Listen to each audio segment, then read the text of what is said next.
Get an age progression filter on TikTok. Hello everyone and welcome. In today's video, I will show you how you can get an age progression filter on TikTok.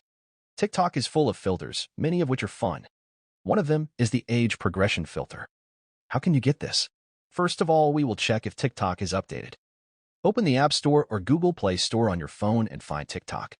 If there is an update button, tap it and wait for the latest features to be applied. After that, open TikTok. Once the TikTok has opened, type age progression filter in the search field and search.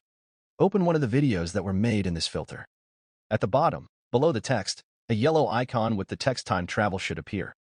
If it doesn't appear, try another video. If it still does not appear, this filter is not available in your region, and you have to wait for it to become available in your area. If it's there, tap on it and tap on the Use This Effect button. Choose a mode and aim at the person you want to travel through time. And that's how you can record cool videos and share them with your friends. That's all for this video. If you found this tutorial helpful, don't forget to give it a thumbs up, subscribe for more TikTok tips, and hit that notification bell so you never miss an update from us. Thanks for watching, and I'll see you in the next one.